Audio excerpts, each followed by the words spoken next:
BJP के senior leader, BJP के MLC spokesperson Ravi Kumar ने कहा है कि कमिश्नर चंद्रू के मामले में झूठ बोल रहे हैं, उर्दू नहीं आने की वजह से मर्डर हुआ है। मुझे हमारा रवि कुमार का जो एमएलसी जो बीजेपी के और नेशनल जनरल सेक्रेटरी है, उनका स्टेटमेंट सुन के मेरे को आश्चर्य हुआ। ये किस तरीके से, किस वजह से स्टेटमेंट दिया करके मेरे को आश्चर्य हुआ। वो आप लोग अच्छी तरह जानते हैं, 5 तारीख का दिन ये हादसा हुआ। ये चंद्रू करके, साइमंस राज करके जो लड़का उनके साथ में था, उन्होंने दोनों हमारे गुरदल्ली के अंदर वो कुछ चिकन रोल खाने के लिए आए थे। उस टाइम पे हादसा हो के वो मर्डर हुआ, सब लोग जानते हैं। हाल ही के अंदर एक कब मर्डर हुआ, 5 तारीख को रात में 2:30 बजे मर्डर हुआ। 2:30 बजे मर्डर होने के बाद सवेरे उनको पोस्टमार्टम हम लोग ही जाते हैं, हम पोस्टमार्टम कराते हैं, उनकी फैमिली मेम्बर्स को मिलते हैं। एक दिन पूरा बॉडी उधर ही था, कोई उसके अंदर बीजेपी के कोई लीडर आया नहीं।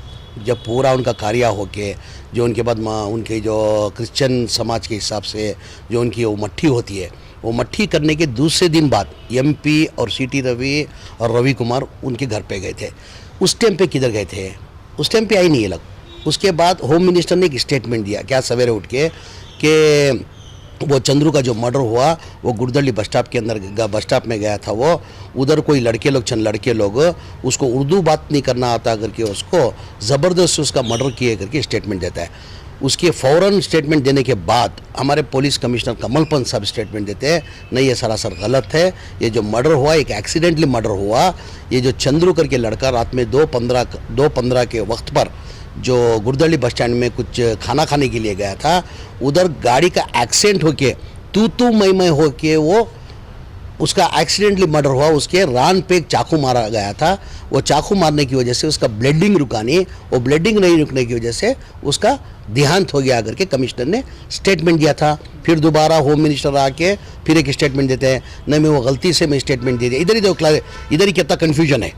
एक होम मिनिस्टर, एक रिस्पॉन्सिबिलिटी पर्सन होते हुए उन्होंने स्टेटमेंट देके फिर कमिश्नर स्टेटमेंट देने के 10 मिनट बाद वो लोग उसका यू टर्न लेते हैं। होम मिनिस्टर नहीं मैंने गलती से स्टेटमेंट दे दिया करके।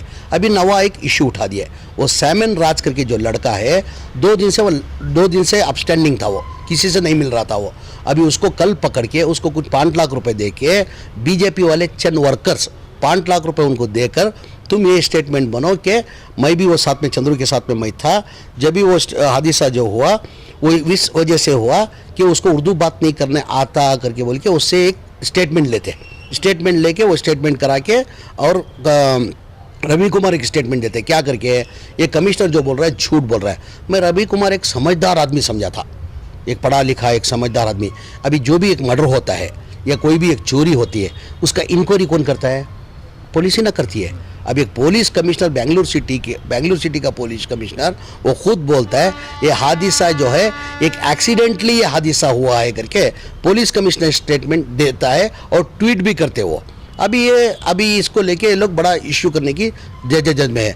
मैं रवि एक समझदार आदमी समझा था, रवि एक पढ़ा लिखा है एक समझदार आदमी करके। अभी उसको ये मालूम नहीं है ऑलरेडी ये FIR है, ये 5 तारीख को FIR हुआ है। 5 तारीख को आप डेट देख सकते हैं, FIR हुआ है। 6/15 को जो है ये सैमन राज का स्टेटमेंट, ये मेरा स्टेटमेंट नहीं है, ये सैमन राज का स्टेटमेंट पुलिस को दिया गया है। क्या करके स्टेटमेंट देता है कि मैं 12 बजे हमारा चंद्रू का बर्थडे था, हम चलुआजी पाड़िया भंगी कॉलोनी के अंदर हम घर पे केक कट करें। चंद्रू ने मेरे से खाली इतने तुम खाली केक में ही ख़त्म कर दे रखा, मेरे को किधर खाना खिलाओ करके बोल के मेरे को रिक्वेस्ट करने की वजह से हम चामराजपेट सराउंडिंग में जाके होटल देखे, किधर उधर होटल नहीं मिला, तो हम लोग 2/15 को हम गुरदल्ली बस स्टैंड के पास जाते हैं। गुरदल्ली बस स्टैंड के पास जैसा हम पहुँचते हैं एक 2 व्हीलर गाड़ी खड़ा रहता है, वो गाड़ी खड़ा होने के वो गाड़ी को लेके जाके वो एक्सीडेंट वो गाड़ी को मारता है। उस वजह से शाहिद करके एक लड़का आके और उसको पूछता है तू मैं होती है। वो तू मैं होने के बाद आदमी लोग जमने के बाद उधर से मैं निकल जाता हूँ। कौन बोलता है? स्टेटमेंट के अंदर, मेरा नहीं है, FIR कॉपी के अंदर स्टेटमेंट दिया हुआ है, सैमन राज का स्टेटमेंट पुलिस को दिया हुआ स्टेटमेंट है ये। उसके बाद मैं निकल जाता हूँ, उसके बाद वापस में 1 घंटा छोड़ के आता हूँ। जब वो खून में जो उसको पैर को जो मार पड़ा था, उसकी रान के पास जो मार पड़ा था, वो उधर पड़ा रहता, तो उसको लेके मैं विक्टोरिया हॉस्पिटल जाता हूँ। और को रवि कुमार साहब वो खुद स्टेटमेंट दिया है, ये आप क्या साबित करना चाहते हैं मेरे को कुछ समझ में नहीं आ रहा है। हम लोग अमन सुकून से एक्सीडेंट हुआ ये कोई मर्डर करना करके नहीं है, किसको मारना करके नहीं है, इसमें जात पात नहीं आती है। ये एक्सीडेंटली मर्डर हुआ। जो चंद्रू जो लड़का मरा है, हमारे को भी दुख है। वो एक क्रिश्चियन लड़का है, एक माइनॉरिटी का लड़का है। जो मर्डर जो किए थे उनको 3 आदमी लोग को अरेस्ट किए। ये एफआईआर का भी मैं नहीं बोल रहा हूँ, आप ही रवि कुमार साहब आके ये कमिश्नर झूठ बोल रहा करके आप कमिश्नर के ऊपर इल्ज़ाम डाल रहे हैं ना। तो मैं रवि कुमार साहब से आपके माध्यम मुखांतर में पूछना चाहता हूँ, ये हुकूमत किसकी है? कांग्रेस की हुकूमत है? ये किसकी हुकूमत है? बीजेपी की हुकूमत है। ये आपकी हुकूमत के अंदर हुआ है, यानी आपकी हुकूमत को आप खूब बदनाम करना चाह रहे। ये पुलिस कमिश्नर को आपने इल्ज़ाम नहीं डाल रही है, ये पूरा पुलिस डिपार्टमेंट को आप इल्ज़ाम डाल रहे हैं। कोई भी एक चीज़ का कुछ भी एक फसाद होता है, मर्डर होता है, चोरी होती है, कुछ भी एक हादसा होता है, तो उसका इंक्वायरी कौन करते हैं? बीजेपी वाले पार्टी वाले इंक्वायरी करते हैं, आरएसएस वाले इंक्वायरी करते हैं, ये पुलिस डिपार्टमेंट इंक्वायरी करती है। पुलिस डिपार्टमेंट इंक्वायरी करके उसकी एफआईआर कॉपी मैं आपको दिखा रहा हूँ। ये है उसकी एफआईआर कॉपी कि ये एक्सीडेंटली मर्डर हुआ करके, ये सच्चाई होने की वजह से इनको कुछ मौका नहीं मिला। ये लोग कुछ ना कुछ करके ये लोग कम्युनल गलाटा कराने की बहुत कोशिश जद्दोजहद कर रहे हैं। मैं बीजेपी के लीडरों से बोलना चाहता हूँ, चामराजपेट नहीं, कर्नाटका के हलके के अंदर आवाम समझदार है, और ख़ासकर हमारी चामराजपेट के हलके की आवाम बहुत समझदार है। इन लोग ने हाल ही में ये भी कोशिश किया कि बन भी अनाउंस किया था चामराजपेट बंद करना करके, वो लोग उसमें भी नाकामयाब हुए।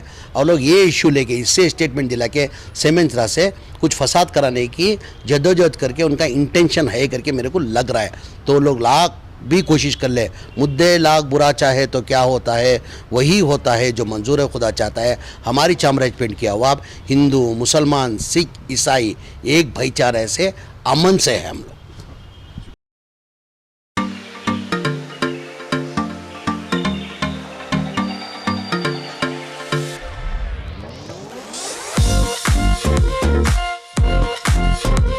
होटल बाग मारे, जायके की दुनिया में नया आविष्कार, मटकी दम बिरयानी का हुआ है शाहकार। शाही पकवान के तरीके से तजुर्बेकार, जिस मिट्टी की मटकी में होगी बिरयानी तैयार, उसी मिट्टी के मटकी में आपको परोसा जाएगा यार। अब से सिर्फ बिरयानी नहीं, शाही मटकी दम बिरयानी, जो देगा आपको शाही जायके का मजा। तो आइए अपनों के साथ या होम डिलीवरी घर बैठे मंगवाइए बीगोस के हाथ, opposite central bus stand, traffic signal, Bijapur.